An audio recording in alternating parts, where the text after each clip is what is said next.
Yes. You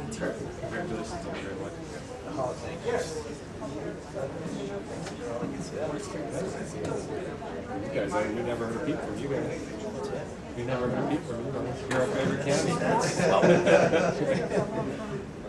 Well, good morning, everyone. Thank you for joining us today. And for those of you that came from the mountains, I know it was kind of a heroic trip.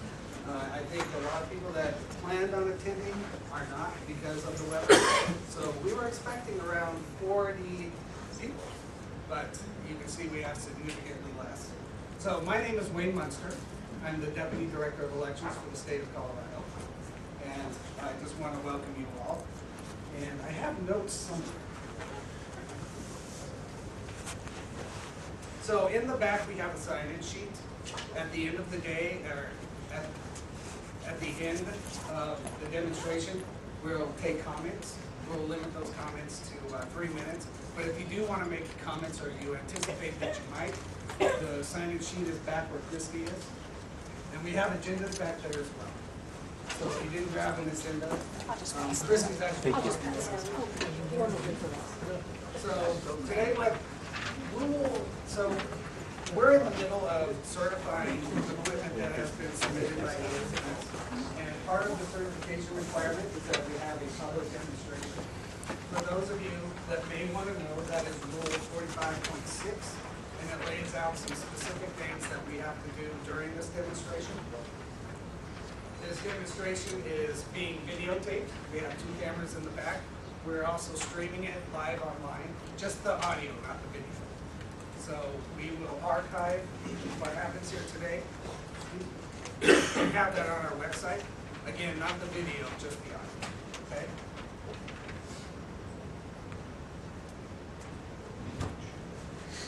So part of when a vendor applies to the Secretary of State's office in Colorado for certification, there are 4 phases. One is the application, which we received from ES&S on November 8th. We do a document review, which we have completed and found sufficient. We next have to do a public demonstration. That's why we're all here today. After the demonstration, we will submit everything you see here to the voting system testing lab. The VISTL is what we call it. Voting system testing lab. It takes a lot of words. So the VISTL. Once the VISTL does the testing, they will then submit documents or the testing results to us, which we then in turn submit to the Secretary for review and approval or not approve or disapproval. Now, Chris, let me introduce you now. Chris Brusino. Correct. He's with ES&S, and he's going to talk a little more about this, but ES&S submitted everything you see here to the EAC, and it has come out of the EAC's best certified. So now we're going to test Colorado-specific requirements, which is going to happen. So what we'll do is we'll incorporate the EAC certification results, and then we'll test to Colorado-specific requirements. So the purpose of this, oh, you know what, I should stop. Thank you for reminding me, Christy. I want to introduce some of the Secretary of State staff that's here. Most importantly, Judge Choate, Director of Elections, who's right here. Christy Hepper, who keeps me straight and in line. She's our voting systems manager. Danny Casillas, he's a voting systems specialist. Jerome Lovato, voting systems specialist. And Stephanie Mann, who is compliance officer. So, sorry, I should have done that at the beginning. So the purpose of this is a demonstration. This is not a test. We are not testing the equipment. We're not trying to certify it here. We're not trying to examine the equipment. This is just a demonstration of the functionality of it. So we're not trying to figure out if the machine can or cannot produce a certain report or anything like that. We just want to have a demonstration of the functionality. That's all we're here for. Chris is going to also be producing or showing a PowerPoint. Once we're finished here, we will post that PowerPoint on our website. It will be in the voting system section under systems currently being tested or first. Yeah, it's on the agenda. I can't remember the exact one. Oh, okay, it's on the agenda. Also, on our website, under voting systems, you can find our Colorado requirements matrix. That's what we are gonna ask the VISTL, the Voting System Testing Lab, to test to. And it's very prominent on our website. Just go to voting systems and it says testing matrix, and you can see what we're asking the VISTL to do and what the EAC has done. Okay. The EAC on their website under certification, which Chris will go into more, you can find all of their testing results. So as we move forward with certification testing, you can also go back and take a look at what the EAC has done. Am I missing anything? People good? Okay, so with that, I'm going to turn it over to Chris, and he's going to go ahead and introduce the ES&S staff, and then we'll lead into the PowerPoint. Thank you very much, Wayne. Appreciate that. First, I want to thank all you guys for coming. The weather may or may not be bad by the time we're out of here, but hopefully it's still good. I want to introduce the entourage that I brought along. I'm Chris Versino. I'm the Colorado State Certification Manager. This is Steve Pearson. Right here, he's the Vice President of Voting Systems. We have Paul Harrington over there, who is the Regional Sales Manager. Bridget Richardson, our Senior Customer Service Manager for the West. And Aaron Amos, our Colorado Customer Service Manager. The agenda today, as Wayne kind of pointed out, I'm going to talk through everything first on this PowerPoint, do a system overview, background, release summary, the highlights of the system.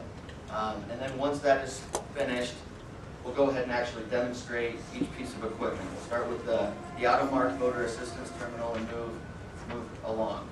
Some of this you may be familiar with, the M100 and the M650. Versions of that have been certified in Colorado before. This is a firmware upgrade for Unity 3400, so it just adds some functionality improvements. And then at the end, we will do general questions and answers.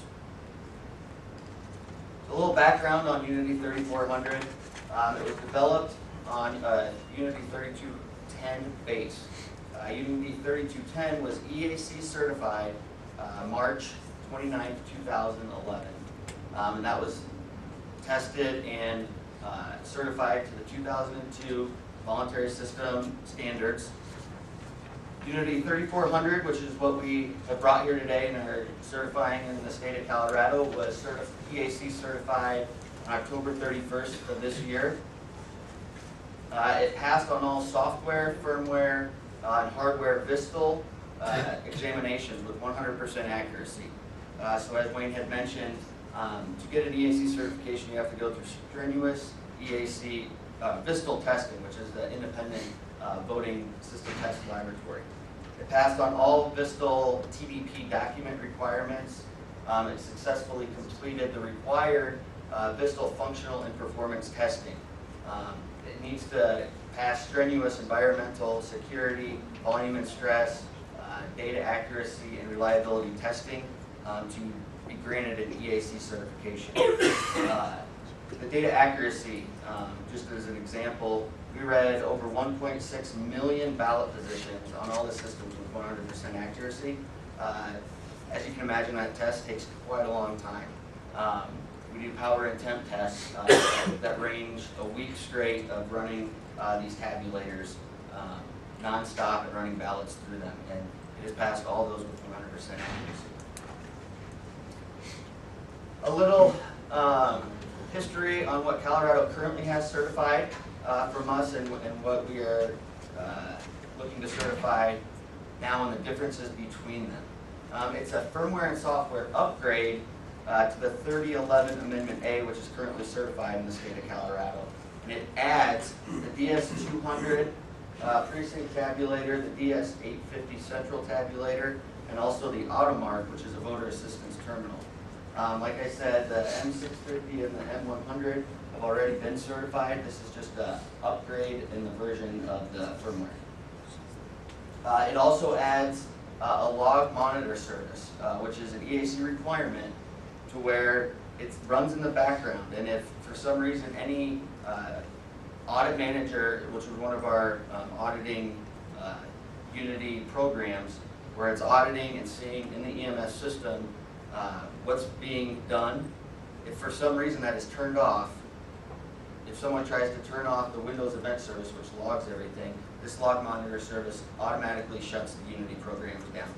So for the EAC to certify, you have to have that fail-safe to make sure that you are able to audit everything that you're doing on your EMS station. It also adds AIMS, which is the software to load your election onto the Automark.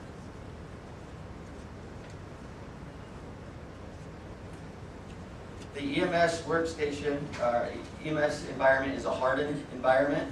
That means that it is not exposed to any public networks when it is deployed in the recommended configuration, which it was tested to. Implementation of effective election system security guards the election process and assures the public confidence in results. We have 3 EAC certified system configurations. We have the standalone system, which is just the EMS. It'd be a laptop with all your Unity programs on there. You have a peer-to-peer, which is where you have a closed network that combines the peer-to-peer file server with one or more of those EMS workstations. And we have a locally networked EMS. That is a closed network system that combines a client server with one or more of the workstations. Only certified components can be installed on your EMS hardened system.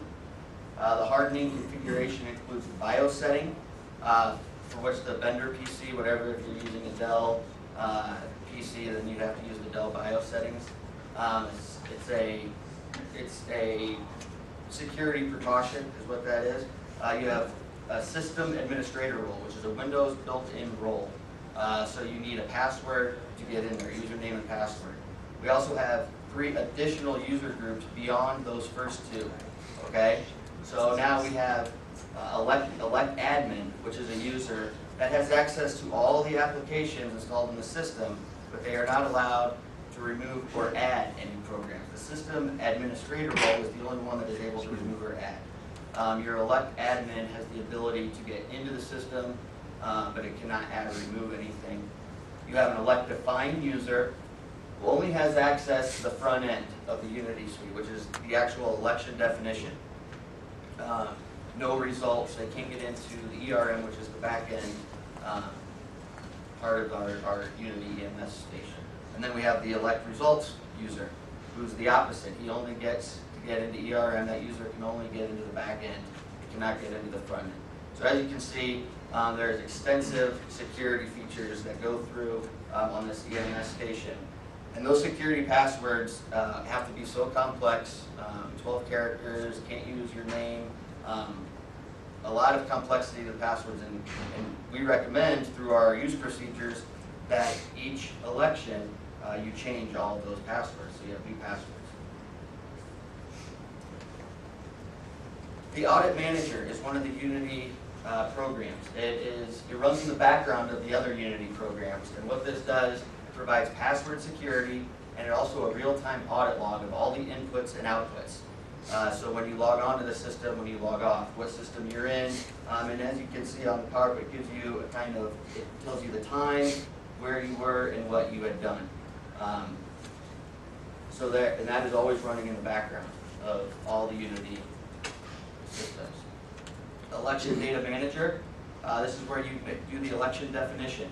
This is where you create and edit the election definition through a single interface.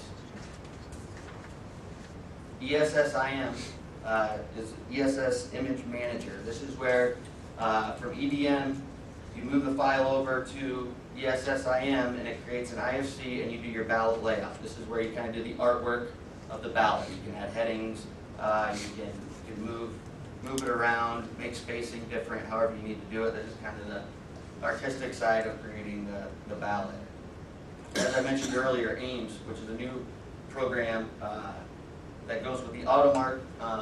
It's the software. You take the ESSIM and you bring that, you import that IFC into Ames and it creates your ballot for your voter assist terminal. We have a VAT previewer in Ames, which allows you to pull up on your EMS workstation the ballot which will show up on the Automark. So you can actually review it and make any changes that you need. Phonetic changes, if a name is not pronounced right, you can change that. You can see exactly what they're going to see on the VAT, on the Automark, so before you create that compact flashcard to load the election on the terminal, you know exactly what's going to be on there. Hardware Programming Manager is where you program the rest of your election media. This creates election definitions for all of the tabulators that we have here. You create parameters for each of those. What polls you want, if you want to do early voting, absentee voting, all of that is done in HPM. Election Reporting Manager is the back end of the system. This is where you generate your paper and electronic reports for election and for the media for election results. So as you can see, you can add or change your groups with early voting, absentee election day, the equipment that you're using, and bring your results back in for reports. Some highlights to the existing products that are already certified with 3011 in the state of Colorado is the Audit Manager, as I mentioned. This adds logging and user creation and changes made. It also added logging of admin and login and logouts, which it did not have before.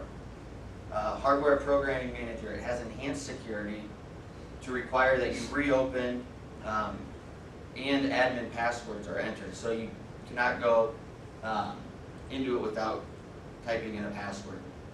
It's added functionality to create new election from a previous election, which was not on the previous version, and also added support for the DS200 and the DS850, programming the media for those two tabulators, which are new. ERM has improved usability and results loading, and an enhanced ERM system log that provides improved auditing of all the ERM update processes, including data input and output errors. So the release summary for Unity 3400, as I mentioned, the M100 right here is the Precinct Tabulator, the M650, a Central Tabulator, which are not new to Colorado, the Automark, which is a new piece. It's a voter assistance terminal. This does not tabulate or record any votes. It just marks the ballot. It's a marking device. And then we have the DS200, which is a new precinct vote tabulator, and the DS850. So kind of the next generation of these machines, but with Unity 3400, you can use any or all of them in one election. And there's a picture of them. You can see them right here. So highlights of some of these existing products. What's better about them? What's better about the M100? Well, we expanded the precincts from 10 to a maximum of 18 election day precincts. And we expanded the precincts from 10 to a maximum of 450 early voting precincts. We have design security that stops non-privileged users from entering the privileged menus. You need to enter a password. M650, what have we improved? We improved the user messages, easier to understand what you need to do. It lets you know more clearly. Highlights of the new products. The Automark Voter Assist Terminal. This enables voters who are visually or physically impaired, or voters who are just more comfortable reading or hearing the instructions and choices to privately mark optical scan ballots. And we will demonstrate, like I said, it does not tabulate, it just marks them for you. Ames, which is the software, it manages all the information required by the Automark for an election. The VAT previewer, as I said, is part of inside of Ames, and it allows you to preview the ballot before you before you create the media for the Automark. And the Log Monitor service, as I mentioned, is an application that detects whether the event log service is running, and it will shut down the Unity applications if it is not active. And this does not require any user action. It is running in the The DS200, which is this machine right here. It is a digital scan paper ballot tabulator designed for polling place use for smaller jurisdictions. It can also be used as a central count. Both sides of the ballot are processed simultaneously with high-resolution scanners for immediate tabulation. It has a 12-inch touchscreen that provides voter and poll worker feedback immediately. An internal thermal printer for generating machine totals and audit logs. It uses a USB thumb drive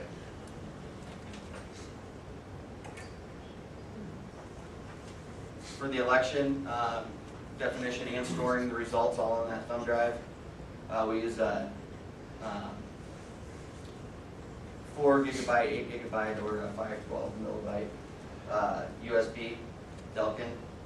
It also includes physical security features and real-time audit log. So as I will show you when we run through this, at the end when you are printing your report, you will have an audit log of everything that was done, so you can always track what was put in to the scanner and audit.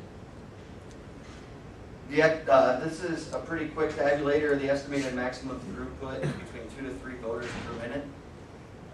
There is a ballot stamper that is optional where it will mark if it has a write-in on the ballot, it will mark it for you for your election officials to easily see if there's a ballot with a write-in, so they can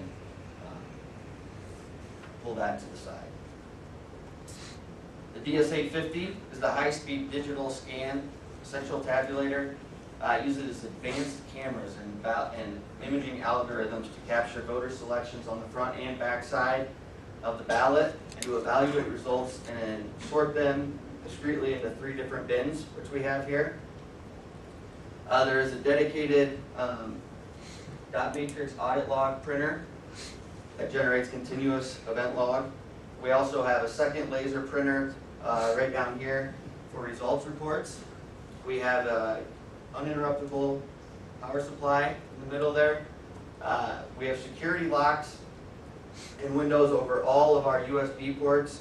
Over here, and you can see over here.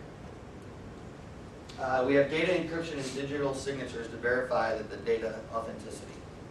So it is very secure. It is done through all the EAC rigorous testings to be secure. The scanner saves voter selections and ballot images to the internal hard drive and exports. It has a 1 terabyte hard drive in there. So approximately, if you're using a 17-inch ballot, front and back side, taking images of and saving those images of the front and back side, you can store approximately 14 million ballots on the hard drive. So there's plenty of room on there. On an 8 gig stick, you can fit about 100,000 ballots on an 8 gig stick for your reports to move into ERM. We have a touchscreen graphical interface here. This can read the ballots in all 4 orientations, which is an upgrade to the 650, which is in only 1 orientation. You can do this in all 4 orientations. And your optimal throughput is between 350 and 400 ballots per minute.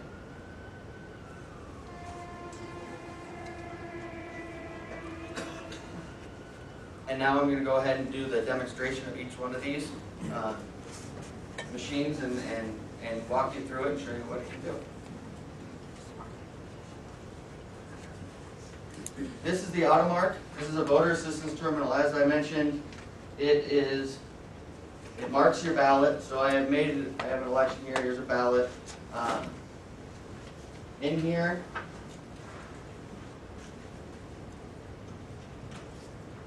you need a key to get in here. There's a compact flash with the election loaded. So you lock that. We also have wire seals that can go through here so you can't get in there. And we have stickers that can go across everywhere that you need them. And what you do is you put the ballot. And I have the speakers on here, so this is what you would hear if you had headphones on the ballot.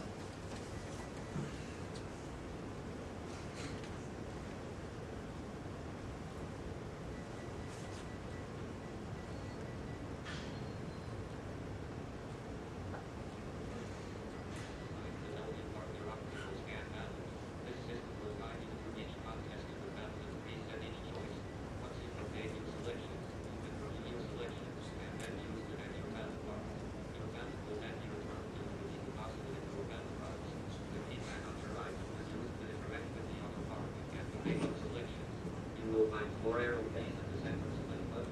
In addition to the arrow keys, there are 4 vertical keys to the right of the arrow keys. The toggle key will adjust audio volume. The next toggle key will adjust the speed of the synthesizer speech. The round button will repeat the last spoken phrase. Holding the round button until there is a beep will pause the audio.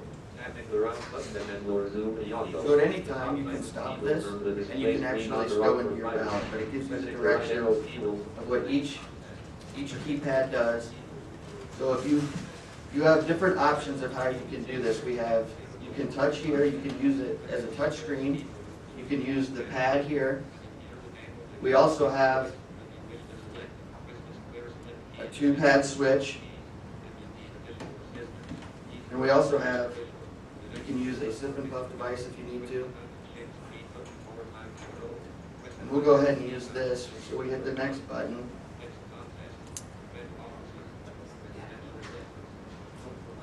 So now it's going through your first race. Enable each candidate or choice listed. Use the select key to make your selection. Use the right arrow. So if you choose one, it will tell you who you chose. And you'll have Alexander/4 Ross. Democratic. And if you think that, wait, I didn't mean to pick that one. So if you hit the, it'll just switch it for you. Okay, so once you vote that, you can hit next, or you can hit this. Rebecca Sanchez/Larry Lynn. That's who we picked, so then we can go forward. Contest. Federal offices. Representative to the United States Congress. District 2 selected. Patrick Sullivan. Libertarian. You have not fixed contest. State offices. State Senate. And you can go through, and vote for one. it won't let you overvote, Samples. You vote selected. so it'll switch it back. You Now vote selected. You vote selected. Timothy O'Neill. If you try and go to the next one without voting this race, it will let you know. Inward the number of candidates or choices that you are permitted to select for this contest. If you wish to return to this contest and select additional candidates or choices, please press the left arrow key. If you wish to confirm your desire to undervote, you can continue on to the next contest by pressing the right arrow key. So you can choose not to vote that race, or you can go back to it and vote it again. So if we go to the next one, it'll take you to the next contest. State Representative, District 20. And Vote for one. we'll try it again. Two. We'll go to the next Alert. one. You vote selected inward the number of candidates or I'm gonna go- choices. oh, I wanna that you go are back. permitted to select for this So I'm gonna go back. previous contest. And it'll take you right back to that State contest Representative, that you were just on. Vote for one. There are 2 choices. Use the down there, you vote selected. Red Young, Republican. And if you feel like this is going too fast on your headphones, you can slow the tempo You vote down. selected. Fred Young, Republican. You have now only. I don't know if you wanna go that slow. Press the right, you vote Or if selected. you'd like to hurry it up, You vote selected. Fred Young. I mean, you can go at whatever tempo you want. You vote You selected. can go whatever volume you want. Republican. With your headphones, the You have volume now can go only up or voted this down. contest. You Press can the right arrow repeat, key if to you missed continue what to he the said next and you want to screen. repeat, you can repeat it. You can hit the repeat button, You vote selected. and it'll tell you the last thing that he said again. You have Okay. now only voted this contest. Press the right arrow And this key is to also continue to adjustable. the next screen. So it's wheelchair accessible, it rolls right up, and if you need to go down or up or back, you're able to do that. We'll just get through this real quick, hold on, I'll get to a proposition and show you how it'll talk all the way through the proposition.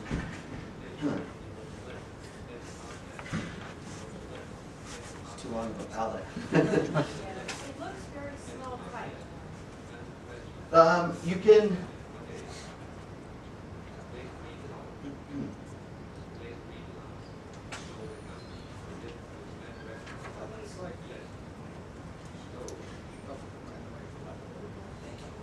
that is, because it has to be able to fit everything on there, if there's a long proposition or something, so that is the height that it does. It is to the HAVA standards. It actually exceeds the HAVA, meets or exceeds the HAVA standards for the size and all the requirements for the Help America Vote Act and the ADA requirements. Oh yeah, you can zoom, because you can zoom if you need to.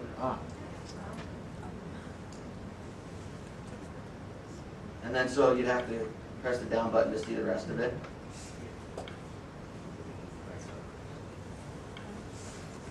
And if you prefer it white with a black background, you can do that.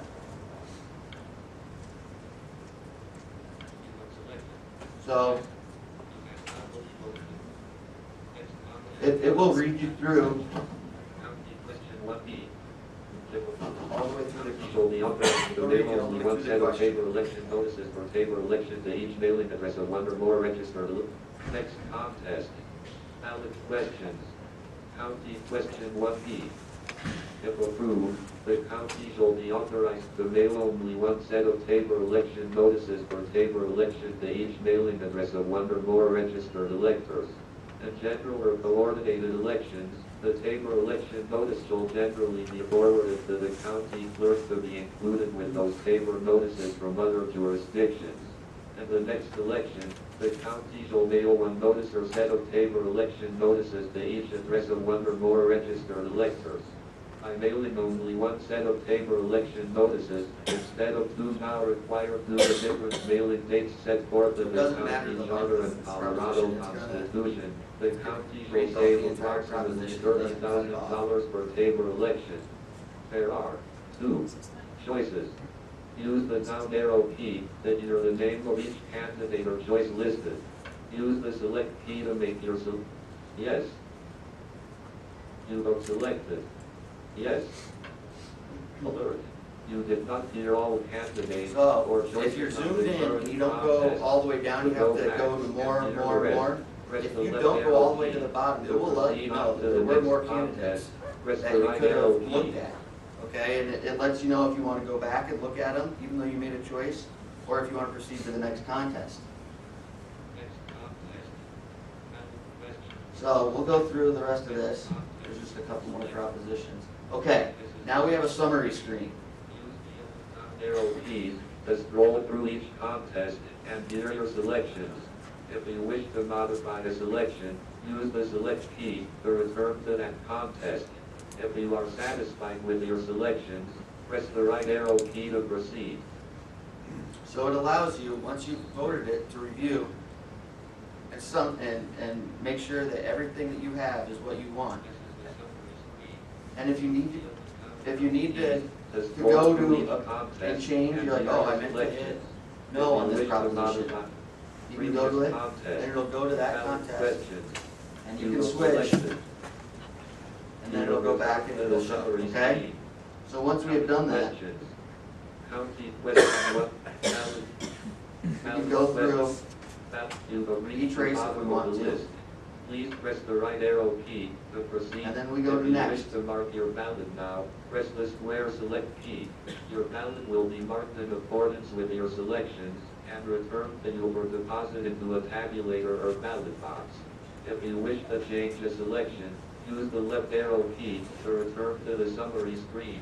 If you wish to exit without marking your ballot, use the left arrow key until you hear the exit message and then follow the instructions.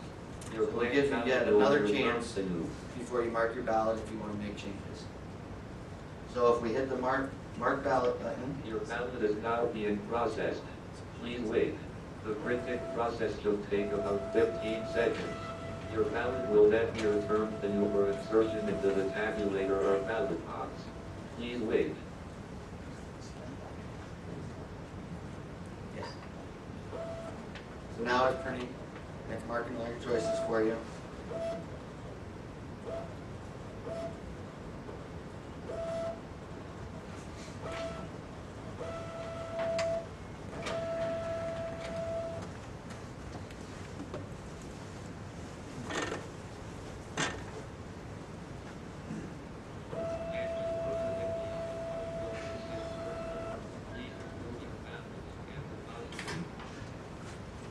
So now we have a marked ballot with all of our choices, front and back. Okay? And then so what we can do is we walk over to one of our tabulators, we can put it right in. Okay? Really a nice, great ADA device. Also, I forgot to show you this, beyond being able to zoom in or out. We also have accessories like this where you can magnifying glass go into the screen. Chris, if the voter, If I could interrupt oh, real I'm quick. sorry, If anybody needs to speak because we're broadcasting, please come to the podium. Oh. If you want to take questions now, I can hold it. but that's up to you. But if you do, let's just give them a mic. So why don't we wait till, well, you know, I don't want you to lose your thought and Write it come down. back, so why don't we just do it now? Yeah, we can do that. If you do speak, please introduce yourself. If you're representing a county or an organization, please state that for the record also. Okay, I'm Dwight Shellman from Pitkin County. Just a couple of questions. The system audio on that device, I presume, is pretty much hardwired. You can't change that. But can you use a different audio track for the actual ballot content? You like importing WAV files for a different type of voice? Exactly. Yes, Okay. you can do that. And then if a voter marks their ballot using that device and sees that, for whatever reason, the ballot that was printed out did not correspond to their intent, since the ballot hasn't been tabulated yet, there would be nothing to prevent them from using the device again? Right, and that would go with the election official's protocol of if they go to the election official and want, And they spoil request it. a new ballot, exactly. Okay, thank you. There's actually another feature of the system for a sightless voter. Again, we're going to need you to speak in a microphone. Okay. You can use Chris's or you can come up here. Why don't I travel around? There's another, my name's Steve Pearson, I'm with ES&S. There's another feature of the system, so if you're a sightless voter, that once the ballot is ejected, you can reinsert it. It will scan it and it will tell you what you actually voted, and it's a verification method for that voter. Hi, my name's Tim Wheat with the Center for People with Disabilities in Boulder. And first is the table and the, looks like the privacy cover, is that part of the system? Yes. Okay, all right. So, and then, so that, I believe the feature that you're talking about, if I had my ballot printed, would I be able then to put it in a second machine or put it back in that machine to have it verified? Right. Excellent. Okay. And I noticed it read instructions as you place the ballot in there. Is there a separate set of instructions for the sip and puff device or the green-red? If you Yeah, it will. put those in. Right, it will show you that the sip and puff, if you, the sip, there will be a puff that moves it forward and the sip moves it back. And then the yes/no paddle is just like having the left-right paddle. I see, but what I'm saying is it starts out with instructions on the panel use. If you plug the sip and puff device or the Yeah, panel. you can have any kind of directions that you Yeah, need. okay, all right. All right, thank you. Yeah.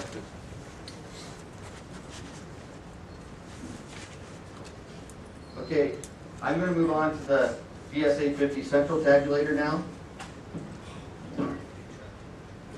This is the new big Central Tabulator that came out with Unity 400. We have, over here, we have our power supply, and we have a key and a lock. It is just similar. It's over here. These are just USB ports. And it's exactly the same where we have a key that you have to get into for our power supply to get in. And again, we have, beyond the key, we also have wire seals that you can seal through. Okay, so they need to be cut before you can do anything, and you can also use the stickers across, so we have plenty of security measures for people. To get an election on here, you first put in a EQC stick. You have 3 different sticks that you use for USB sticks that you use for the BSA 50. You have a clearing, an initializing stick, which is your EQC stick that you put in, and then you have the election. And I'll go ahead and show you that, even though we have one set up here.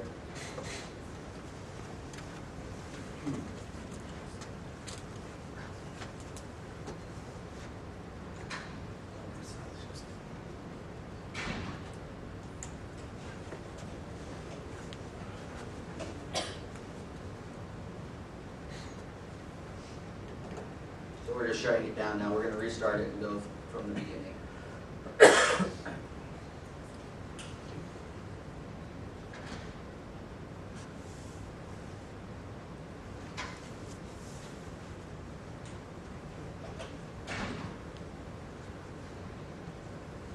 Okay, as I was saying, we have an EQC stick, which is our clearing and initializing USB, that we burn in HPM on our workstation. Then we have our election stick that we also burn over there on our EMS workstation. Then we have a blank USB for when we want to export our results. Okay, so we have 3 separate ones. And we have, it will not allow you, we have checks that will not allow any unverified or uncertified USBs to work on this machine.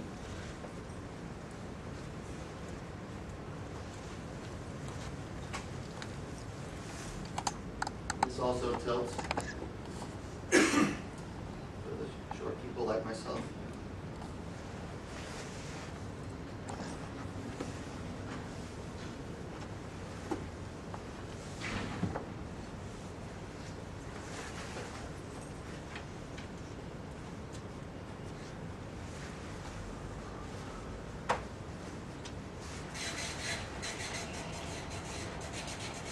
And this is your real-time audit log.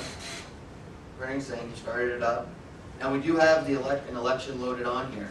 So we have the option of logging in to this election, to setting up, which is doing EQC in an election to load a new election or to shut down. If we go to login, if we wanted to keep, we needed a code, we can't just get into the election.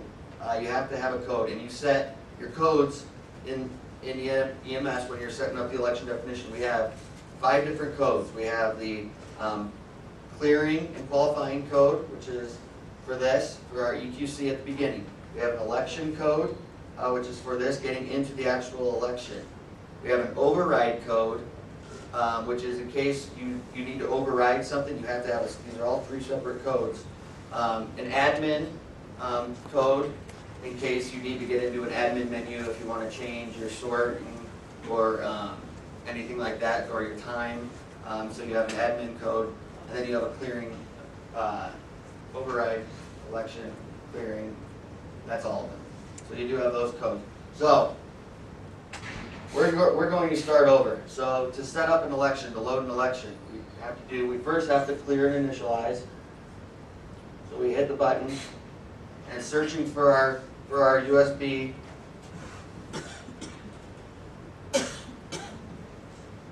And I can use any one of these USB ports.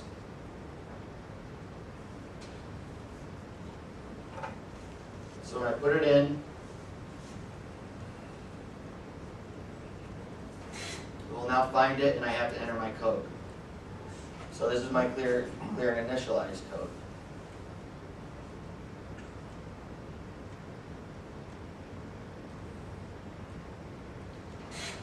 And it's saying a valid EQC was found. That is where, there's your check that if it's an invalid or they try an uncertain, it will not allow you to do it. So a valid EQC media was found. So do you wish to continue?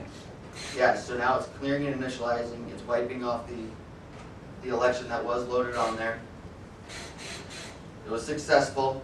So now it says, it lets you know, they'll always give you the instructions on the screen. It'll say, now remove it from the USB port and press the done button.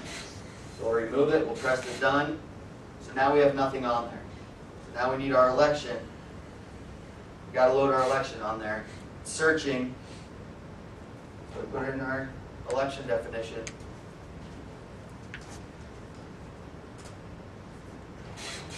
And we have to enter our election code.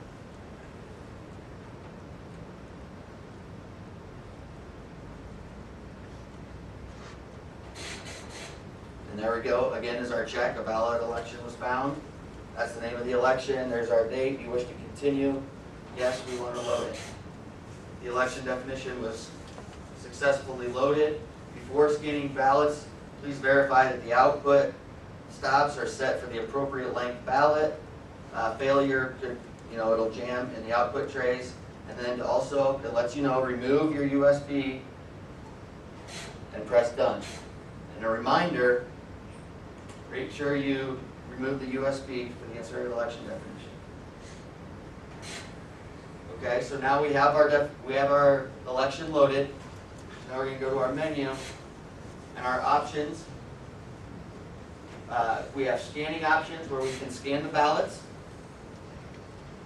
which we'll do here in a second, but I kind of want to take you through some of these menus. Election, configuration, okay, this is where we can do our different bin sorting. Okay, so let's go to our sort settings. Right now, we have this so that any unclear marks or ballots that cannot be read will go to the top bin and not be processed. Okay, it'll kick them to the top. And we have a process and sort for our write-ins. So our write-ins will go to the middle bin and it'll process them. And it tells you our ballots with write-ins, we can either process them and kick them to the bottom where all our processed are. We have the option to process and sort, which is to move them to the middle. Or we can not process them at all and just kick them to the top, which is our not processed bin. Okay?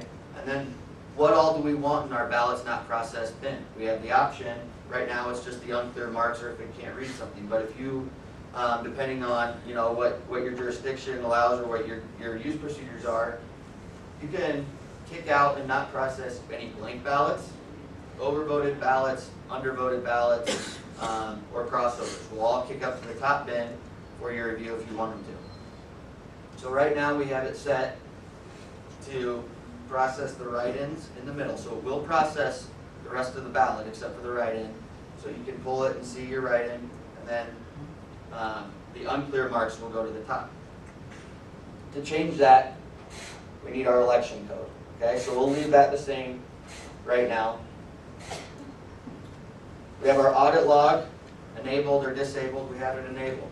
If you disable it, you need to have, okay, overriding the audit log printer is currently not allowed, so you aren't even allowed to do it right now in this version. It saves to an internal hard drive anyway, but it will let you know if for some reason if this gets unplugged or it runs out of paper, everything will stop and you'll have to make sure that you're back online for the audit log to work before you can continue scanning. We have Backspin Reporting. Like I said, we have a laser printer here that you can print reports. After each batch is run, if you want, you can do a report, or you can save it till the end. Right now, we don't have any. So you can print a not processed report, you can print your processed with write-ins report, or you can print your processed report with each batch that you put through. You can have it printing every time. And this works for as you're going through an election at night if you need a early canvassing and you need a results report. You can do that at any time after any batch.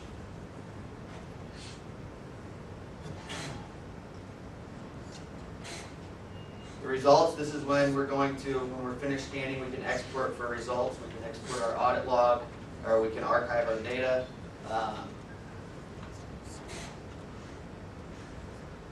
And then system and hardware, these are admin type menus where we set our date and time. We can check our firmware and screen calibration printers. This is more for the technical maintenance of the machine. So what we'll do is we'll go ahead and scan a stack of ballots here. As important for our use procedures, we always jog.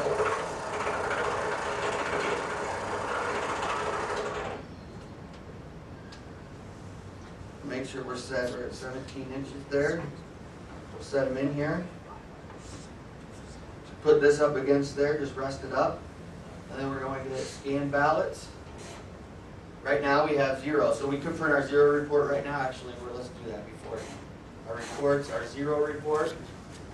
Now on our reports, I skipped that one. We have a 0 report, a results report, our batch bin, our precincts process report, and our system readiness report. Now, if we want to just preview it before we print it, we can do that. At any time we can preview. So now we can see on the screen that there are no votes. We can go all the way through that, and then we can print it. It was sent to the printer. And as that's doing that, I'll show you an example of it, but we'll print our 0 report, okay?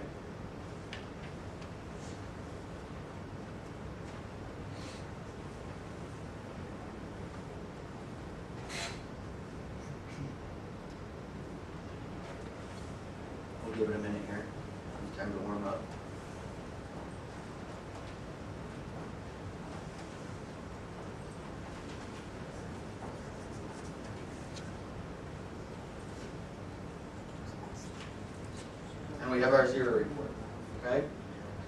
So now we'll go ahead and scan the ballots. We have 0 in our current batch and 0 saved, okay? So a batch is considered anytime you hit save. So we'll hit start.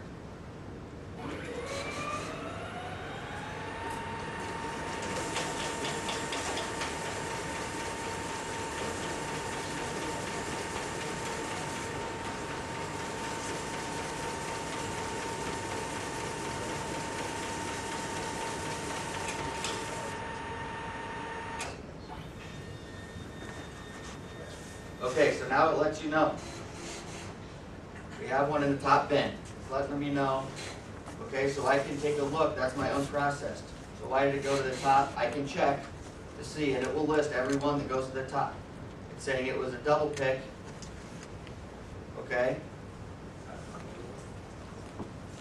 It means that it picked 2 at the same time here, because I probably didn't jog it well enough. So then, it'll also say I have my 6 in my middle bin, and 54 in my bottom. So I can either X out the whole batch and rescan it, or I can just X out the top one and rescan the ballots. It lets me know, it talks me through everything that I can do. Rescan outstacks. For the current batch, all ballots outstacked to the top bin must be rescanned. If you wish to rescan the outstacked ballots. So we'll hit yes. And we can pull it right out. Hit start.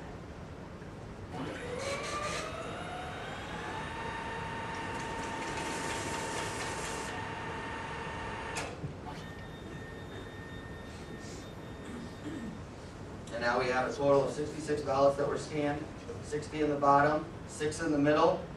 6 in the middle have our write-ins on them, okay? So then we can save. And it lets you know, save current batch. It tells you again, you can cancel or save again. So now the ballot is being saved. And now it'll let you know, that batch we had 66 ballots, 60 processed, and 6 with write-ins. Okay? And then we can scan more. And now it moves, you can see it moved it over to the saved bin. Now if I didn't hit save, I can keep that number in my current stack and scan the next set of ballots. So if I wanted to, if you don't want to save every time, even though it only takes a couple seconds, we recommend that you do.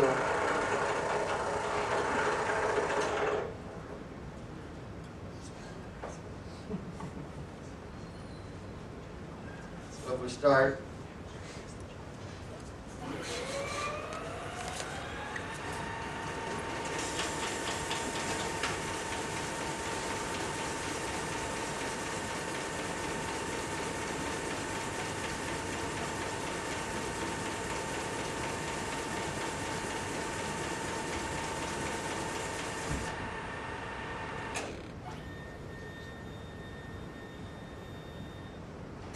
now, again, we have 66 at the bottom.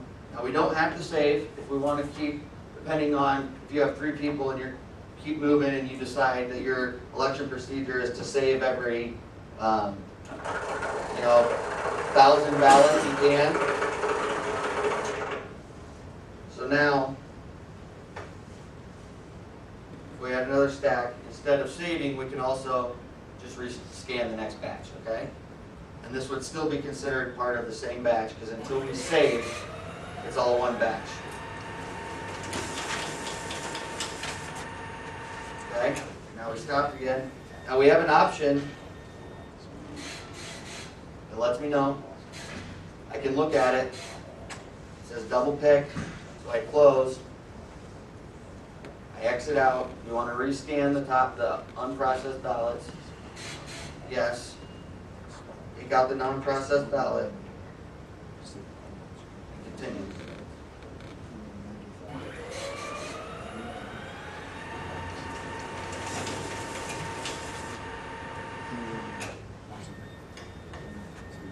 Now, if you want this,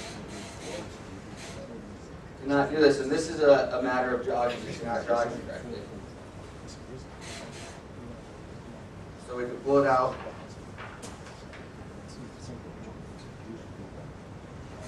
Now we can save what we have.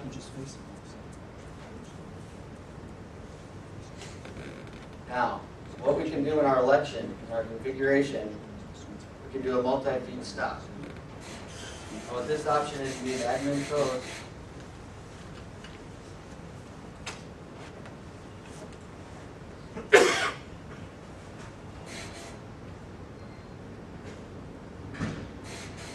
So we have our multi-feed stop. So what this does, okay, instead of stopping your batch in the middle and pulling it out, it will keep scanning everything and it will wait till the end to let you know what has been outstamped, okay?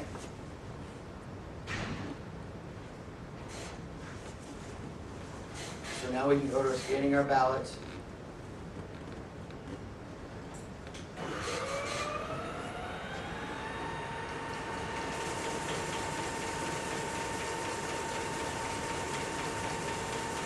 And we probably won't get lucky enough to kick it out now.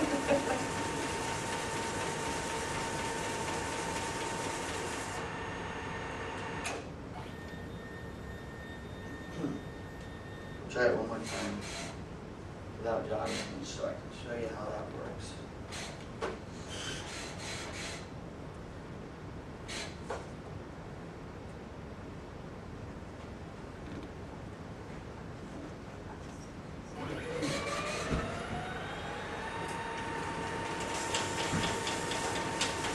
Save, now we keep going. Instead of stopping, we'll keep going.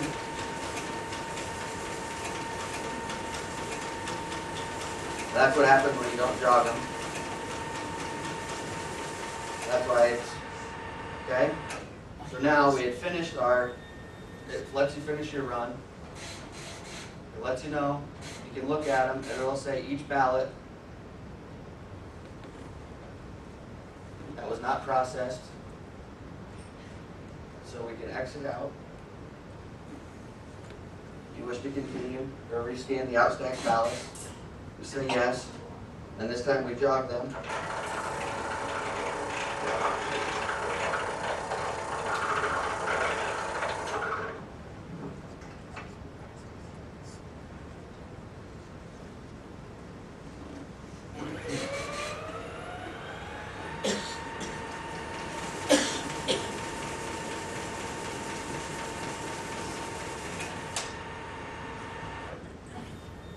We have one pop out. Look at it. Rescan it.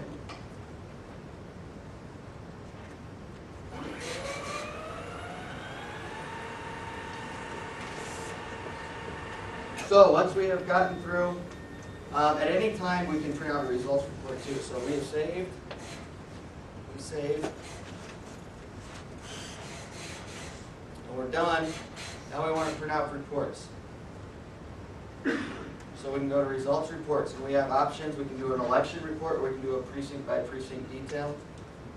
And again, if we want to look at it first, we can preview. Here's our election. You can go through it. It'll go through each race.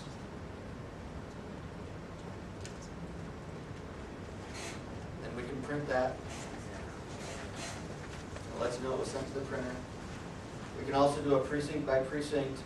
Select the precinct. Any of the 5 precincts we can print.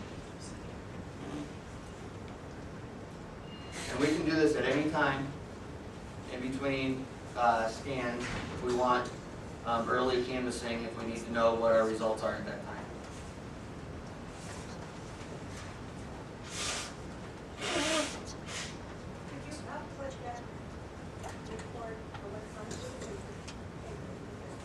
Yeah, that's exactly what we're going to show you right now.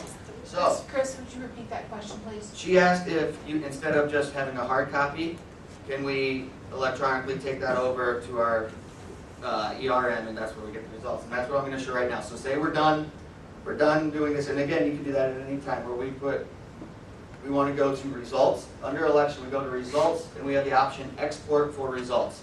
This is where our third USB stick, our blank one, comes in, where we can put this in, and we can export for results. And detected the inserted device. We have to enter our election code again.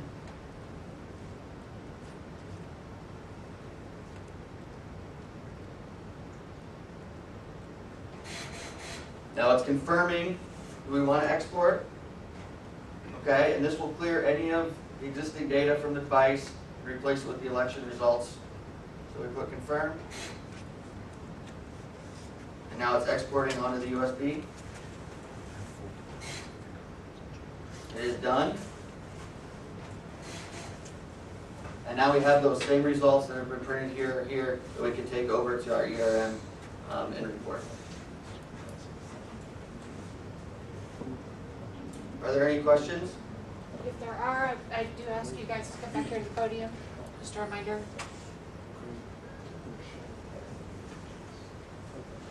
Oh, yeah, we can do this too. You can look at the last ballot image.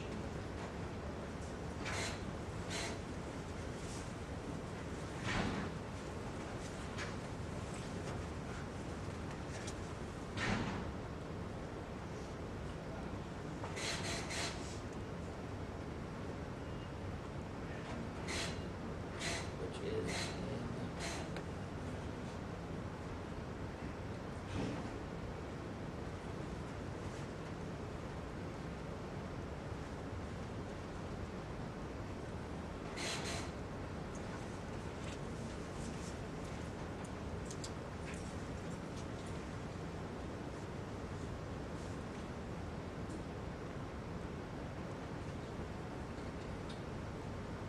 And at any time, you can look through here if you need to check to make sure your trays are working properly. Again, this is for maintenance.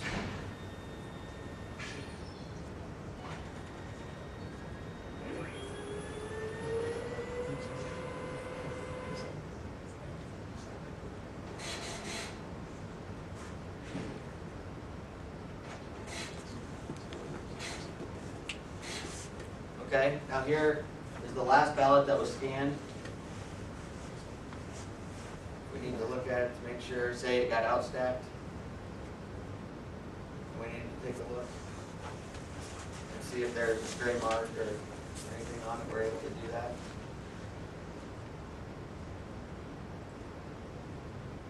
Both sides, back.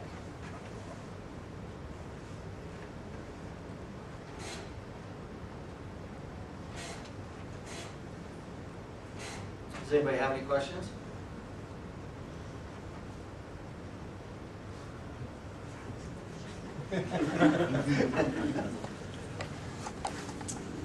This is Dwight Shulman again from Pickton County.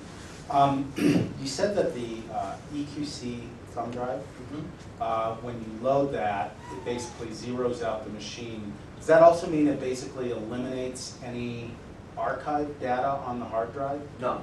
Okay, This is so just it's it clears up the unloading. election that is currently loaded. Okay, great. And you also indicated that you cannot use, I think you said, a non-certified USB drive. So they're specifically encrypted? They're not specifically encrypted. It's binary data, and so it uses a checksum. No. Yeah. What it does, the systems, the DS200, we verify that the USB drive that is certified during the federal process, because it has to go through every component, including media, has to go through all the environmental performance reliability testing. And media is not media. I mean, there's an industrial grade media that is required to be used in these systems to get to the reliability levels you need to with this equipment. Okay. And really all voting equipment. So what it does, we do a detection of the model of the USB stick. And if somebody would inadvertently or choose to go to Best Buy and buy sticks, that they are going to, the ones hanging on the rack aren't going to be near the same quality as this type of, we generally, to go through a certification of media, we probably have to go through 30 or 40 different types of media before you get one that gets you the reliability levels. But we work very closely with Delkin and SanDisk and those provide those levels of quality. Yeah, so it does a detection to make sure that it's the model that was certified with this equipment as it went through the federal process. Got it. The ballot images that are captured, are settings for the images adjustable? Can you adjust the resolution, color, or Yeah. not? Yep, you can do, yes. you And can. it'll capture a color image? Correct. It will, do okay. color image, correct. It does a black and white, a variation of the black and white, I don't believe it does color. Grayscale? Again, this is, there's default and it's very sensitive, and this is something that only technicians would do for adjusting, for contrast, et cetera. They're a scanner, they're an optical scanner, just like your scanner in your office, but the sensitivity to be able to recognize marks is very precise. So that's not something that just anybody would adjust. Okay. I'm just thinking of the image capture in terms of the risk limiting election audit project that we're doing in Colorado. And we've been told by some people that having the ability to capture at a higher resolution and in color makes their RLA algorithm more reliable. But on the certified Yes. system, Yes. No. But verifying the purpose of it is certified just the ballots, audit. that's- Yeah, these images are captured, and that is actually what the units use to determine marks, okay? So they are very high quality, very precise images. Okay. Yeah. And I guess the final question is on the, if you sort for write-ins, the system is tabulating every vote on that ballot, including the write-in, and then you would eventually have to go back into the ESM software and manually adjust to reflect that this particular ballot contained a vote for a certified write-in candidate. Correct, it will tabulate that it was a write-in. Right. And then you have to go and manually say what. And that's back in the elections, Correct. EMS? ERM. ERM, thank you. Okay, thanks very much.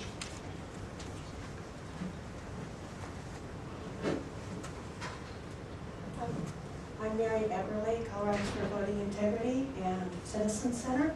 And I'm wondering, and maybe you said this and I just missed it, in the scanner part of the 850, is there a printer that can be operated? And the reason I'm asking that is there also regarding risk limiting audits, there's a desire to print a number on the margin of the ballot. Is that feasible with this?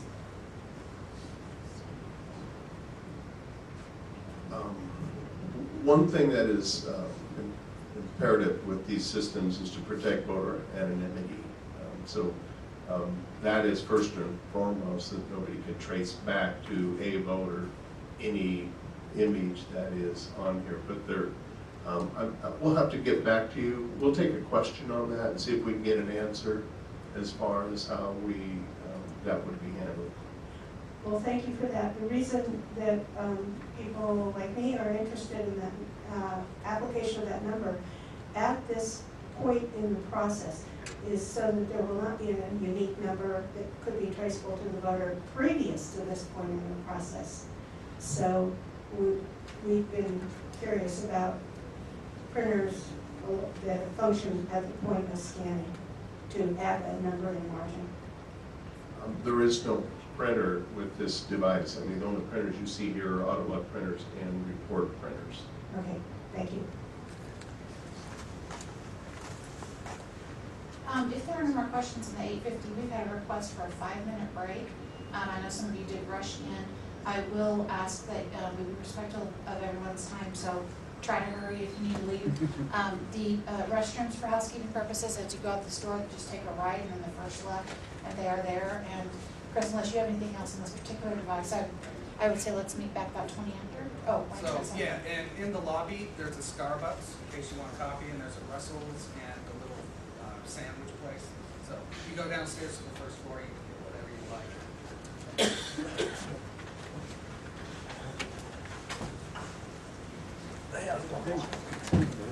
Good seeing you.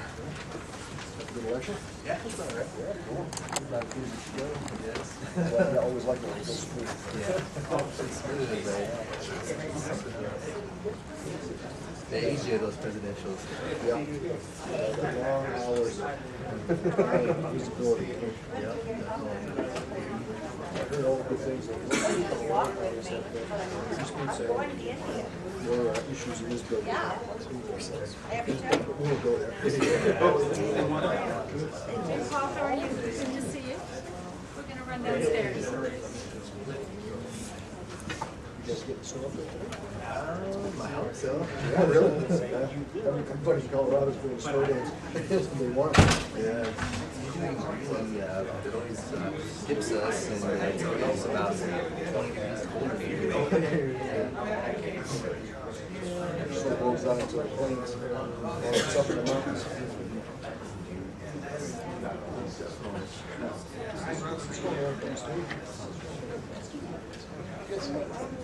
Steve, I don't know if you sell one on jogging house.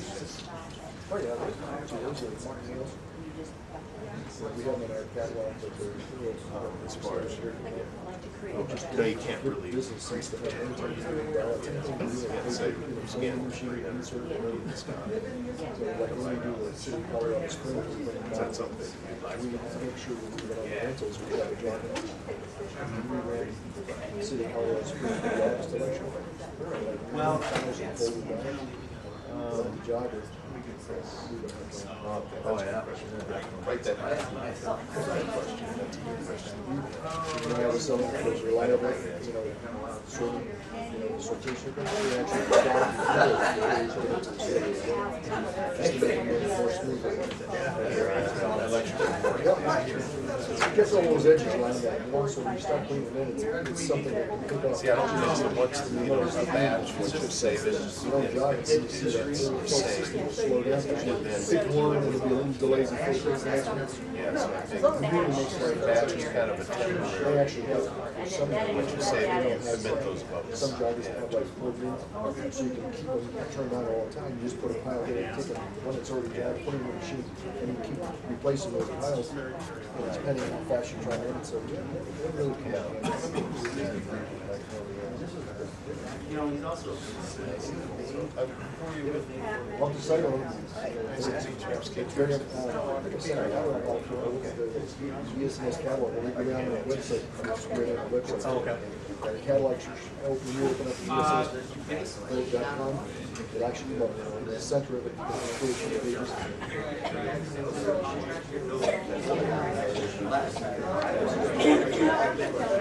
Now, we have a, supposed to be over 45 people. Somebody gets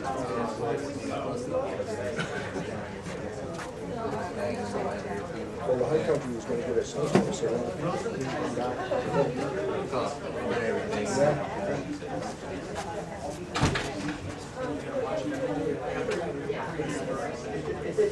you're supposed to sign it.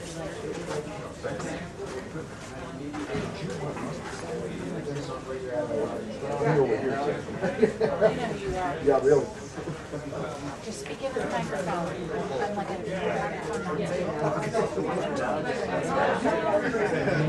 streaming and recording.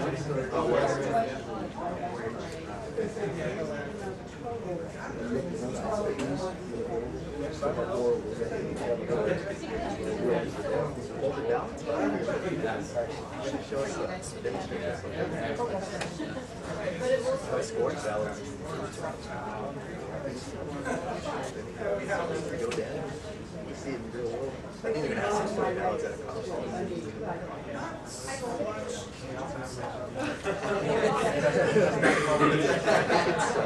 Usually what they do is depends on how many voters you have. Some of the pricing.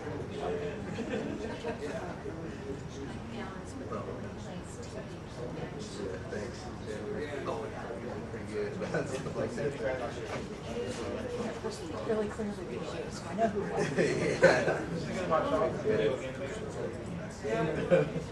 Yeah, we tell all your free time, right? Yeah. Yeah, just like with all our videos, I watch it on the side too. I just finished packing that But you know what?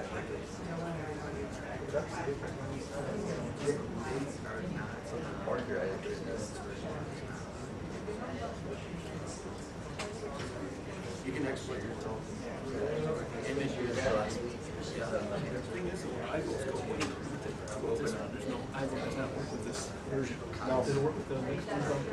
There is some, That's a whole different election. That's another whole level of certification. Yeah, exactly.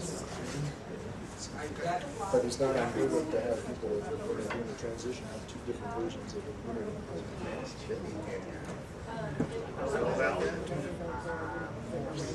Used to it already.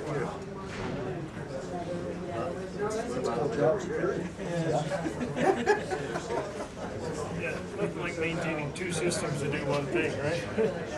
What's wrong with that? Somebody's making it. Yeah. About calling into question. The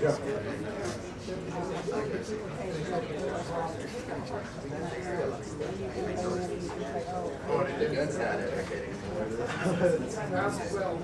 That's the problem, right? Yeah,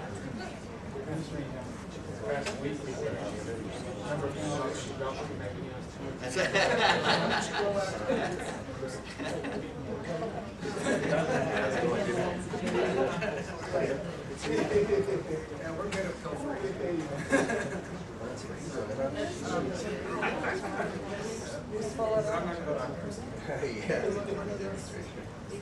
Well, good. So, oh, one thing. So, do you know, we just entered into a contract with project. Yeah, but now we hired him to be project manager for a show. Start January 7th. You missed Automark. I bet Tim was here. I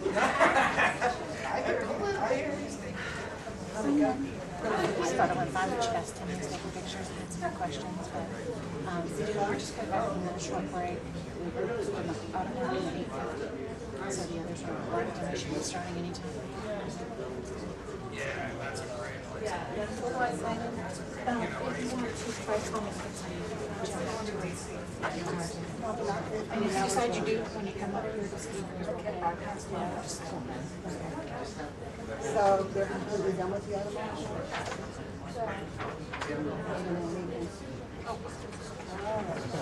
Well, maybe I'll figure out a little bit. Except I don't. No, that was the first time. Unfortunately, I was there during baseball. And I mean, those people just get saved about baseball. Yes. Hello.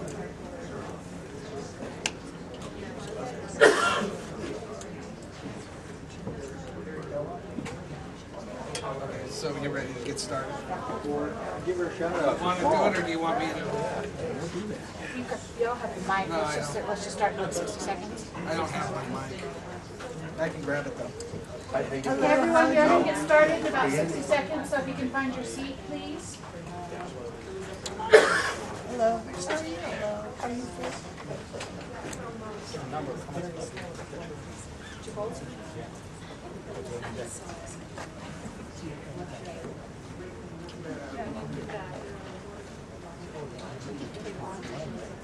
Yes. And we're back. Looks fuller. We're going to move on to the DS200. This is the Precinct Tabulator. Like the 850, this uses a USB device. You only need one. You load the election on here, and then you also get your results get loaded right back onto here. So once you put this in, it stays in it. So we'll go ahead. There's 3 USB ports that we can put it into in here. We have a key that locks, and then we also have seals that we can put over that. So what we will do, yeah, underneath here we also have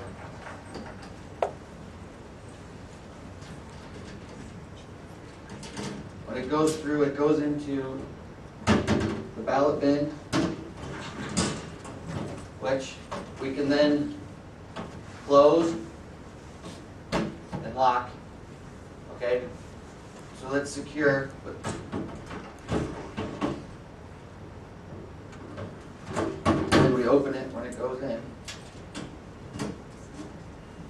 And when we're transporting, we can also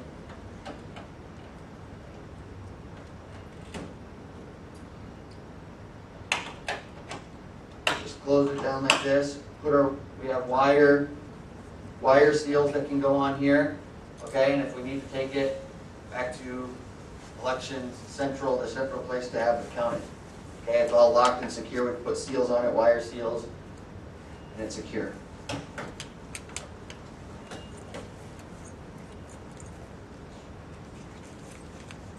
So if we're going to start this up and we open polls, we have our USB in, we hit power,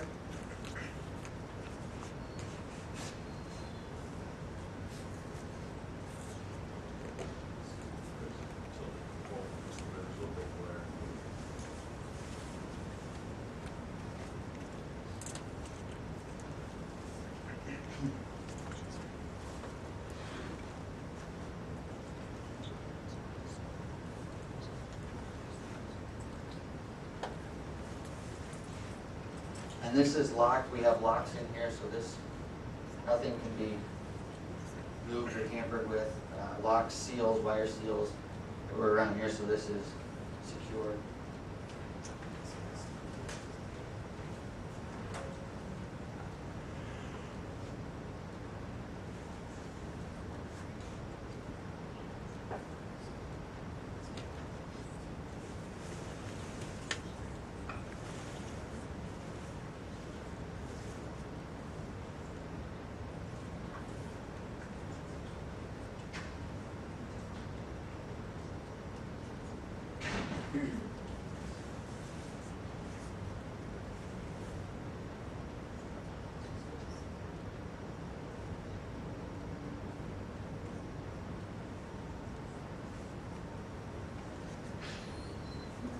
Now we're initializing,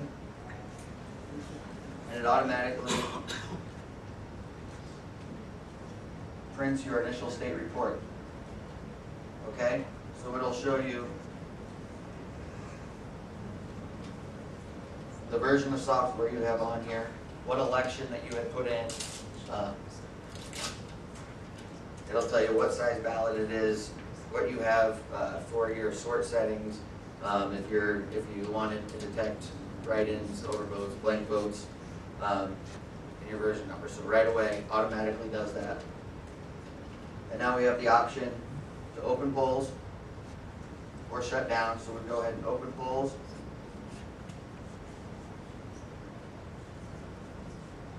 So it automatically begins printing our zero report. And we can cancel printing anytime, but this will say your precincts, how many ballots were cast, everything is zero. So your zero report will print all the way through here automatically.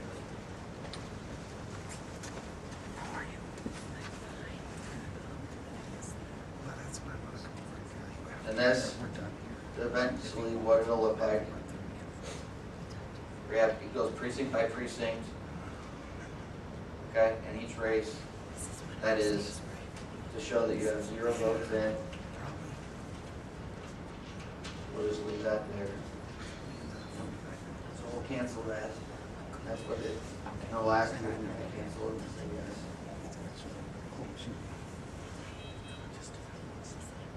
There is no diverter in here. You can use the 200 on the metal ballot box, which can contain a diverter. The plastic do not. So we put continue. And now we're ready to go. Welcome and insert ballot. So we'll put a few ballots in here.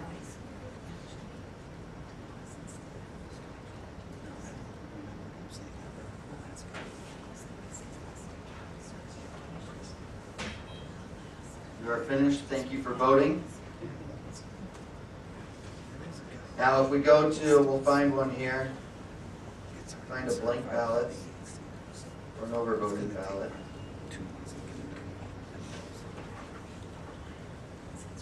So, we have it, we want it to detect,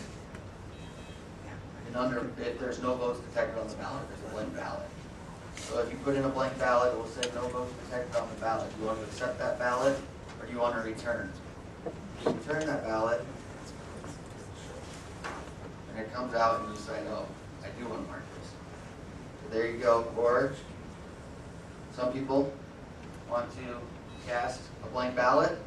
You can accept, and there it goes. Okay? Now we will find an overvoted ballot for us.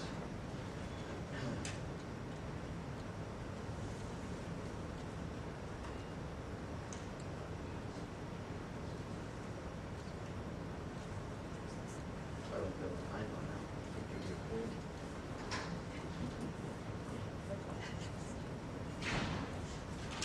There we go. Okay. Now we have an overvoted ballot here.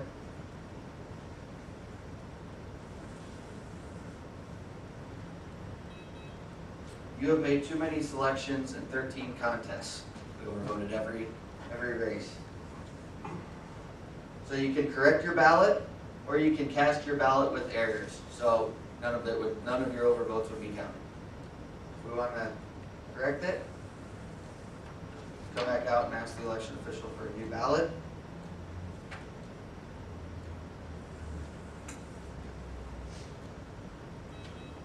Or we can cast it, and none of the overvotes are counted.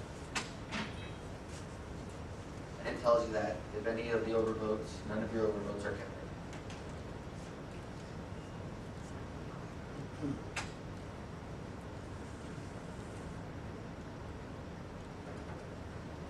And as you can see, it doesn't take very long, just a couple seconds. Like I said, optimally you can vote 3 to 4 voters per minute on the DS200. Now if you listen closely, when this goes in, there's a write-in. You hear a little boop, boop, boop, boom. We have it so that it's stamping our write-ins. And this is for the election official to quickly identify a ballot that has a write-in on it. And all it does is puts a pink little circle on the back of the ballot that shows it's a write-in. That's all it does, so you can separate your write-ins, and it makes it easier to find your write-ins that you're going through, since there is not a diverter on there. Now that isn't optional. You can take that stamper out, and you don't need to, but if you want to be able to find your write-ins quicker, it's easy to find that pink little mark. So once we are finished, time to close polls. We just hit the close poll button. And now it's printing our closing poll report.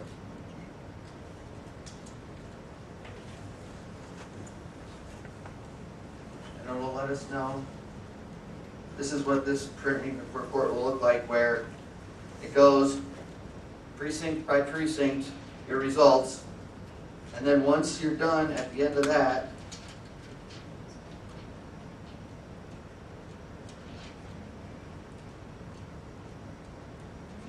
okay, we also have our audit report on the back side of the results. So as you get, it'll show precinct 1, total blanks accepted, overvotes accepted, total write-ins for precinct 1.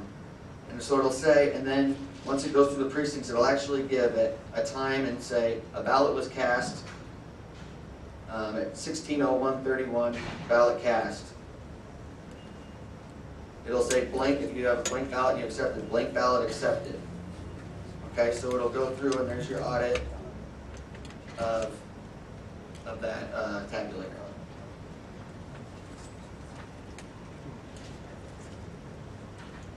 The nice thing about this is the screen. It makes it very user-friendly, poll worker-friendly, and voter-friendly.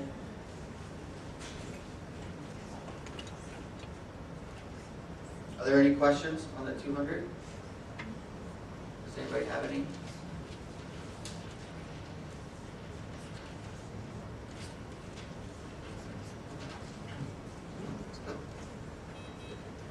we're done with our reports, okay, we have an option. We can reprint reports if we need to. Say we need another one, we could reprint. Or we can reprint the audit part of it. We can do a precinct report, or we can shut down. Okay? Or we can reopen polls, and to reopen polls, you need the admin password for that. So again, if we want to shut down, cancel power down, or continue power down. Again, it audits that, it would power down, and you've finished. Go ahead. Hi, this is Dwight again from Pickens County. Is the DS200 also capturing ballot images? Yes, it does. It does, and that's how it reads it. The two camera heads are taking, as it's going through, it's seeing those images on the front and back side, and that's how it reads the ballot. okay, but it's also creating a TIFF or PDF image of the ballot. Right. And you export that with the results? Yes. So once we closed our polls, our USB that we had our election stick in now has our results on it. With the ballot images? With our ballot images. Great. I'm just curious, it looks like that whole unit, the bin and the tabulator, it's like a unified thing. And so can you remove the tabulator portion from the rest of the bin? Yes. Okay. I will show you. This is, these are two separate things. You have the bin and then the actual tabulator. Okay. As a mode of transportation, you can keep them together, but you can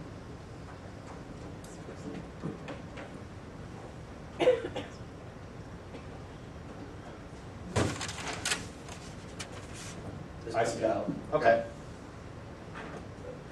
And do you know, just from some customers of yours that actually use this now, do they tend to deploy the unit, completely, or just the tabulator separately? Do you have any idea? I'm just curious logistically how they're dealing with that. As far as, I'm sorry. As far as getting the unit from the clerk's office, for example, to the polling place on election day? Oh, I don't, do you know how they're doing that? Thank you. No, the system's really designed to be all set up, tested, LNA tested, and locked down and sealed in the warehouse. And so once it's closed up, sealed, then it's delivered generally intact like this, make it easier for the poll workers. All they gotta do is open it up, open the polls, and they're ready to go. We don't have it. But you perform LNA testing somewhere. Yeah. That answer your question? Yes. Okay. And these come with carrying cases similar to the M1.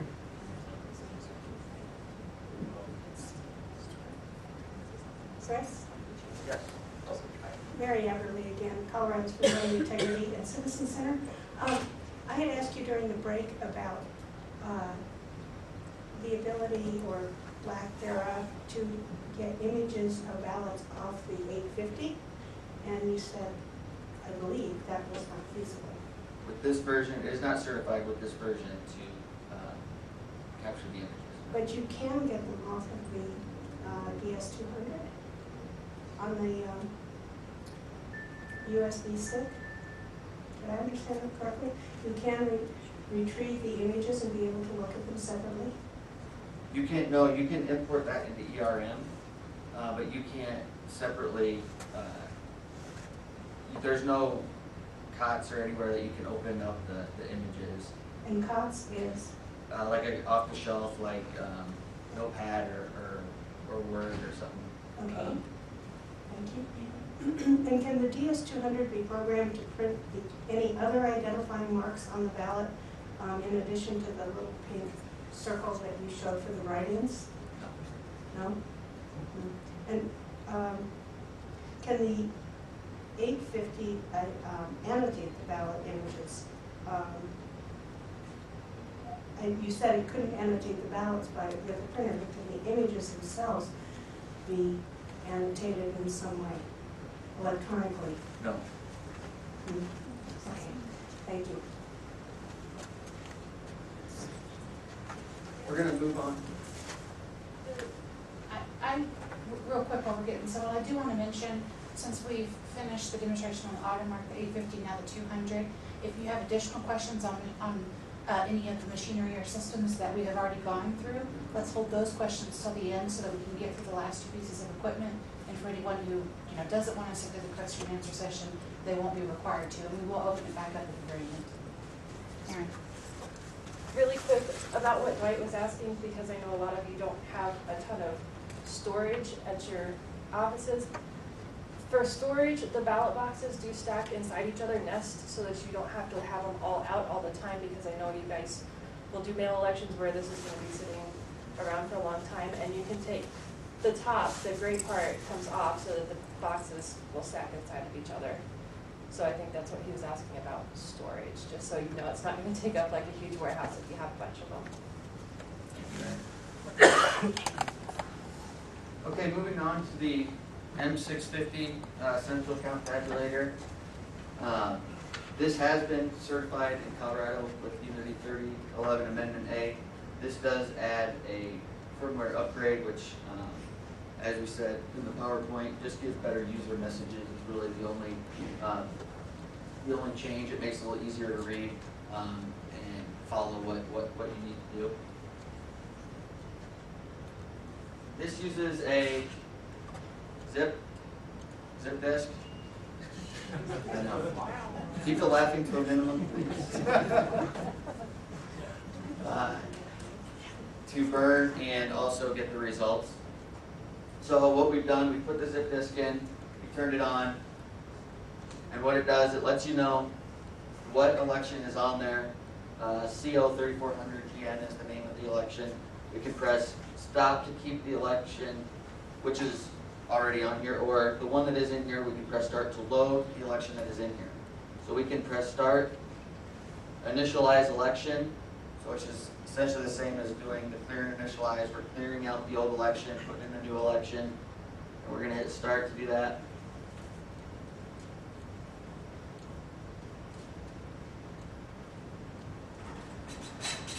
And again, we have our audit log, which is printing what is happening that we're.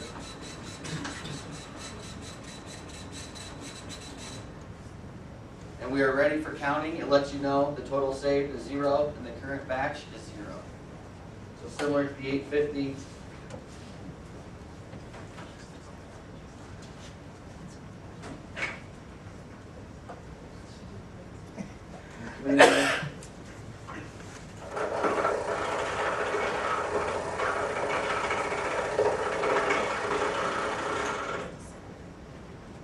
Now, unlike the 850, the M650 can only be read in one orientation. So you have to have your corner cut edge, your top right, up here.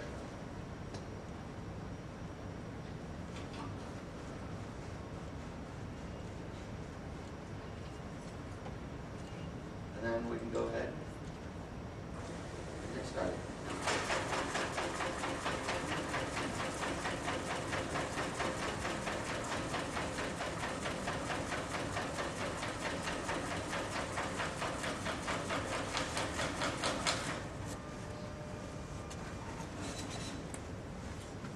Got that. If we want to, we can do similar to the 850 at any time. We can print reports after a batch. We can do our grand totals report. We can do a precincts processed report.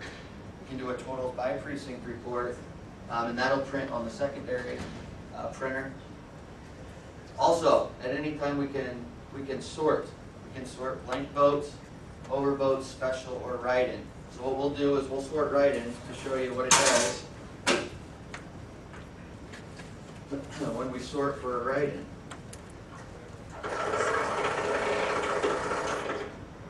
Because unlike the 850, there is not a separate bin for it to go in.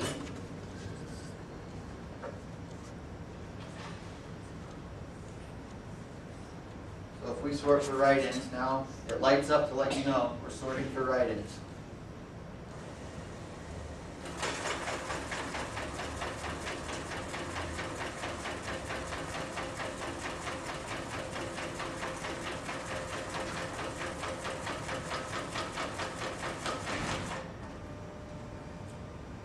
stops you right there, and your last ballot, your top ballot right here, we have a write-in, okay? So then we can take that out if we need to, and finish scanning. Again, we have another write-in, okay? So it'll stop, it doesn't go into a different bin. Each time we're sorting, whatever we're sorting for, it will stop right there in that last ballot. That top ballot is what you sorted for. Now, if we want to change that, just have them go through. Okay? Now we can do, we save. And it lets me know I have 122 saved, and I have 2 sorted write-ins.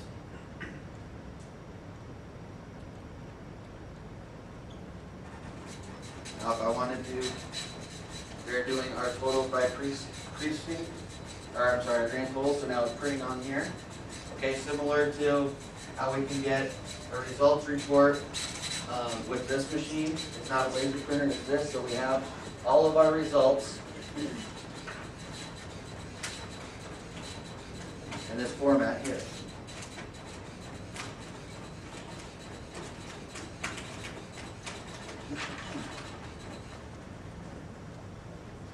Okay.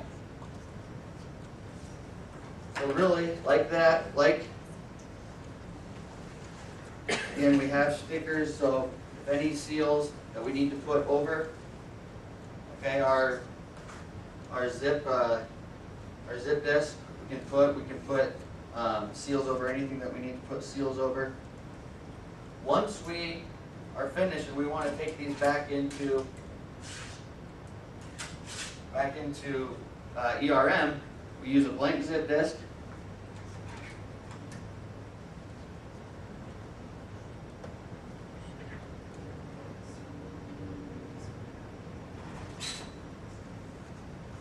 We will hit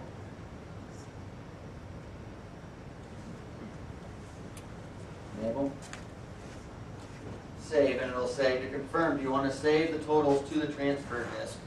And we will hit start for yes.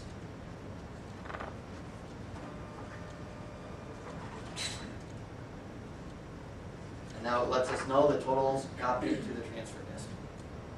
Okay? So here's our results that we can take into ERM. Are there any questions with the M650? For some of you, this is a pretty familiar tabulator. Okay, moving on to the M100. This is our other precinct tabulator.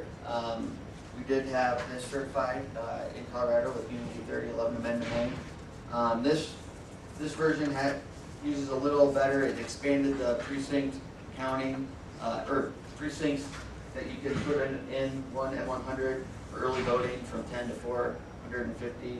And for an election day, it went from 10 to 18 precincts. So some upgrades. And what we have here for this, we use the PCMCIA card to load our election. And like the 200, the election and the results all go on here.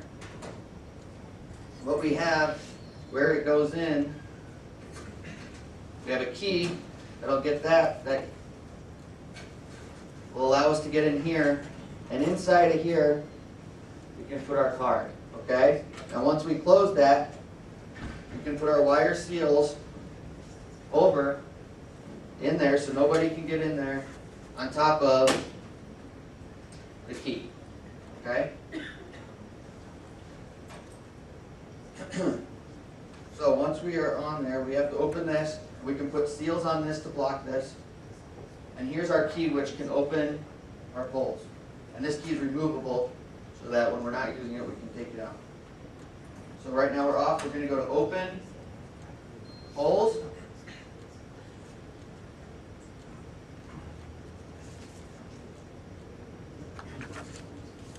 And it's going to fire up. Similar to the 200, it's going to print our 0 report date. It's reading a PCMCIA card.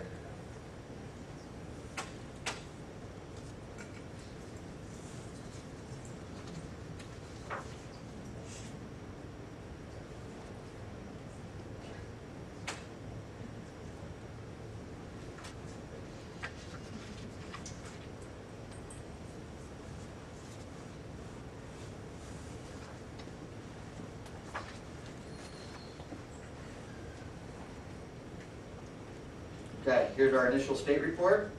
It's going to show us what's loaded on here. So this is just like the 200, that it prints off what election is loaded and the configurations that we have set. Okay? So it's print that off. Now we turn to vote.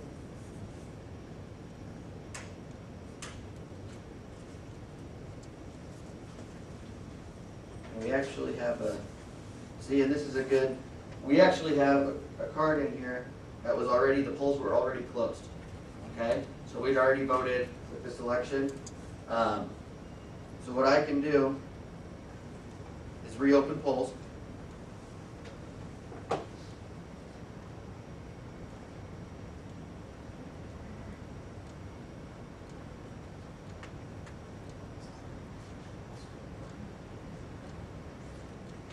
And I need a password to do that.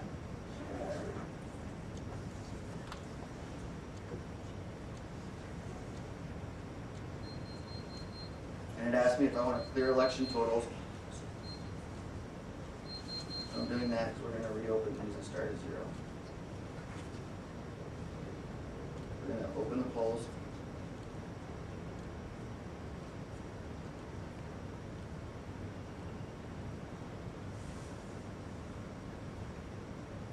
So now it is printing my 0 report. Okay? And like the 200, that's essentially, you'll go through your precinct by precinct and show your zeros.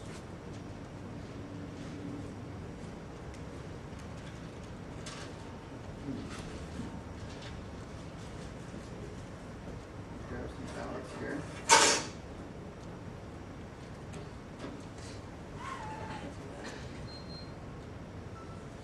So we canceled the printing. I showed you what that looked like.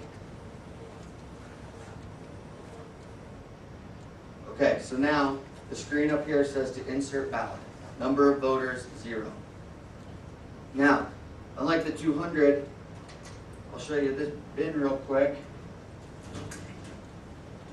We have a diverter in here. So our write-ins will be diverted to one side or the other if we have it set to do that. Okay? So it makes it easy. Our write-ins are on one side, everything else is on the other.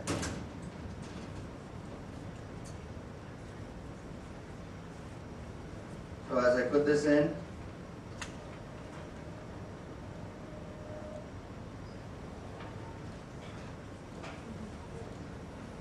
you can hear that sound. That's the diverter moving over. And we'll just vote our ballots. Now, here again is an overvoted ballot.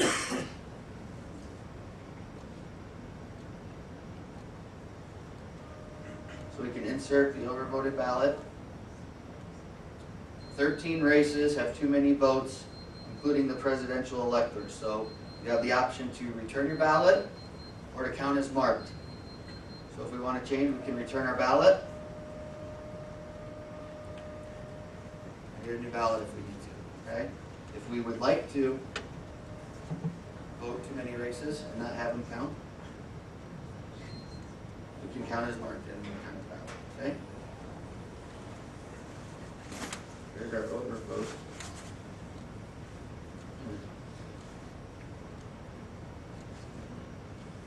And here again, we have a blank ballot.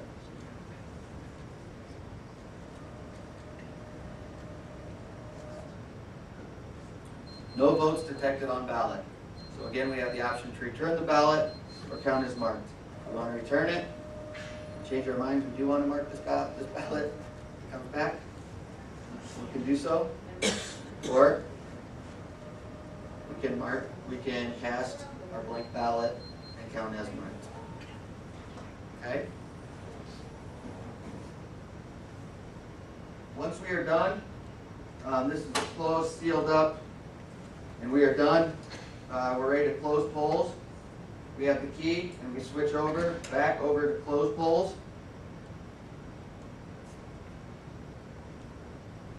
And it asks you if you want to close polls. And so now it is going to print your results report, your results tape. Okay? And similar to the 200, after it prints all your results, at the end, it also has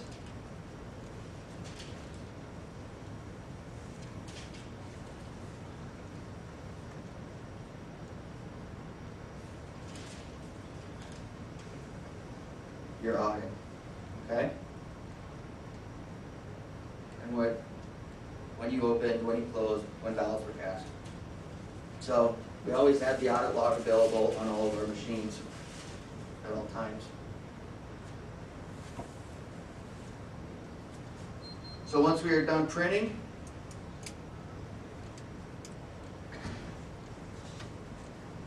again, we also have the option up here. I know nobody can see this, but we can reprint our audit log report if we need to, or reprint our results report. So if we need more than one copy, it gives us that option. Okay. Then we hit off, and now we can take out our card.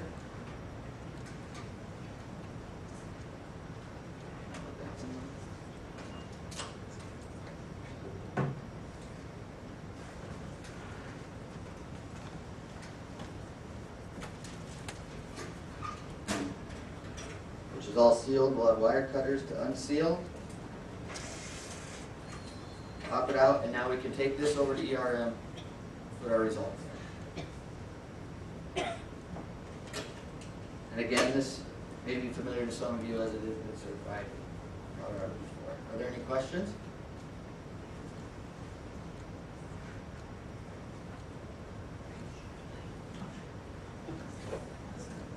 Heat sensitive paper? What's that? I'm sorry. Is the paper the heat sensitive? It's thermal, yes, thermal. Repeat that question, please, so we can hear it on the screen. She asked what type of, what the printer, if it's heat, the thermal printer, which it is. It's the thermal print. So you don't need to replace ink. There's no.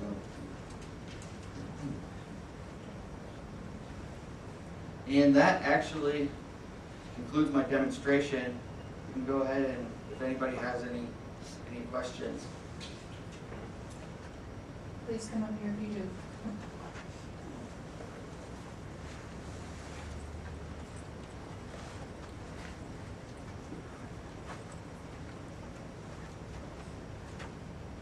Hi, Chris, Mary Everly again.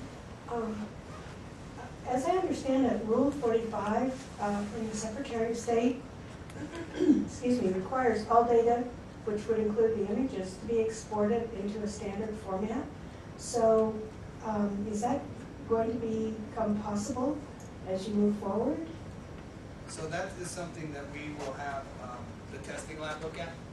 And whatever requirements we do have in Rule 45, the equipment will either pass or fail, and that'll be part of the final testing report.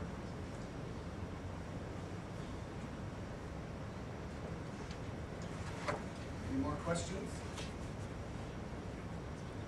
Okay, well, thank you everyone for coming. Now we're going to, the next phase will be to submit the equipment you see here to the voting system testing lab. They have indicated that it's going to take them a few months, maybe, but I don't want to put any timeline on it because who knows what's going to happen. Like Chris said, it already has been tested by the EAC, so we'll be incorporating a lot of that information into our testing, and again, our matrix is on our website.